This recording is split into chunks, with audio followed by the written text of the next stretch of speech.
চৈত্র মাসের শুক্লপক্ষের কামদা একাদশী ব্রত মাহাত্ম্য বরাহ পুরাণে বর্ণিত আছে। জেনে নেওয়া যাক ব্রত মাহাত্ম্য কথা। মহারাজ যুধিষ্ঠির বললেন, হে বাসুদেব, আপনি কৃপা করে আমার কাছে কামদা একাদশীর মহিমা কীর্তন করুন। শ্রীকৃষ্ণ বললেন, হে মহারাজ যুধিষ্ঠির, এই একাদশী ব্রত সম্পর্কে এক বিচিত্র কাহিনী বর্ণনা করছি, আপনি এক মনে তা শ্রবণ করুন। পূর্বে মহর্ষি বশিষ্ঠ মহারাজ দিলীপের কৌতূহল নিবারণের জন্য এই ব্রত কথা কীর্তন করেছিলেন। ঋষি বশিষ্ঠ বলেন, হে মহারাজ, কামদা একাদশী তিথি পাপ নাশক ও পুণ্যদায়িনী। পূর্বে মনোরম নাগপুরে স্বর্ণ নির্মিত গৃহে বিষধর নাগেরা বাস করত।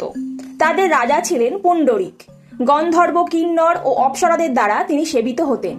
সেই পুরী মধ্যে অপ্সরা শ্রেষ্ঠ ললিতা ও ললিত নামে গন্ধর্ব স্বামী স্ত্রী রূপে ঐশ্বর্যপূর্ণ এক গৃহে পরম সুখে দিন যাপন করতেন। একদিন পুণ্ডরিকের রাজসভায় ললিত একা গান করছিলেন। এমন সময় ললিতার কথা তার মনে পড়ল। ফলে সঙ্গীতের স্বর, লয়, তাল, মানের বিপর্যয় ঘটল। কর্কটক নামে এক নাগ ললিতের মনের ভাব বুঝতে পারল। বিষয়টিকে সে পুণ্ডরিক রাজার কাছে জানায়। তা শুনে সর্পরাজ ক্রোধ ভরে কামাতুর ললিতকে অভিশাপ দেন, রে দুর্মতি, তুমি রাক্ষস হও। সঙ্গে সঙ্গে ললিত ভয়ঙ্কর রাক্ষস মূর্তি ধারণ করলেন। তার হাত 10 যোজন বিস্তৃত, মুখ গুহাতুল্য, চোখ প্রজ্বলিত আগুনের মতো প্রকাণ্ড এক শরীর তিনি লাভ করলেন। ললিতের এই ভয়ঙ্কর রাক্ষস শরীর দেখে ললিতা মহা দুঃখে চিন্তায় ব্যাকুল হলেন। স্বেচ্ছাচারী রাক্ষস ললিত দুর্গম বনে বনে ভ্রমণ করতে লাগলো। ললিতা কিন্তু তার সঙ্গ ত্যাগ করলেন না।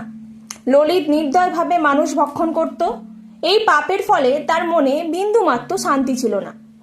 অতি সেই দুরবস্থা দেখে ব্যথিত চিত্তে কাঁদতে কাঁদতে ললিতা গভীর বনে প্রবেশ করল।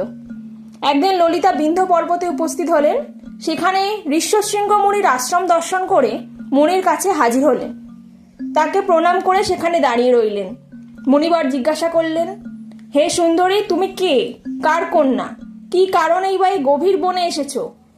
উত্তরে ললিতা বললেন, হে প্রভু, আমি বীর ধন্যা গন্ধর্বের কন্যা। আমার নাম ললিতা। আমার পতির পিশাচত্ব দূর হয় এমন কোনো উপায় জানবার জন্য আমি এখানে এসেছি। তখনই ঋষি বললেন, চৈত্র মাসে শুক্লপক্ষে কামদা নামে যে একাদশী আছে, সেই ব্রত যথাবিধি পালন করো। এই ব্রতের পূর্ণ ফল তোমার স্বামীকে অর্পণ করলে তৎক্ষণাৎ তার সমস্ত পাপ বিনষ্ট হবে। মুনির কথা শুনে ললিতা আনন্দ সহকারে কামদা একাদশী ব্রত পালন করলেন। তারপর ব্রাহ্মণ ও বাসুদেবের সামনে পতির উদ্ধারের জন্য বললেন, আমি যে কামদা একাদশীর ব্রত পালন করেছি তার সমস্ত ফল আমার পতির উদ্দেশ্যে অর্পণ করলাম। এই পুণ্যের প্রভাবে তার পিশাচত্ব দূর হোক। এই কথা উচ্চারণ মাত্রই ললিত সাপ মুক্ত হয়ে দিব্য দেহ প্রাপ্ত হল। পুনরায় গন্ধর্ব দেহ লাভ করে ললিতার সঙ্গে মিলিত হলেন। হে মহারাজ দিলীপ, এই ব্রত যত্ন সহকারে সকলেরই পালন করা কর্তব্য। এই ব্রত ব্রহ্মহত্যা, পাপ বিনাশক এবং পিশাচত্ব মোচনকারী। এই ব্রত কথা শ্রদ্ধাপূর্বক পাঠ ও শ্রবণে বাজপেয় যজ্ঞের ফল লাভ হয়। হরে কৃষ্ণ। সাবস্ক্রাইব করতে ভুলবেন না Shrimati. That's all. Thank you so much.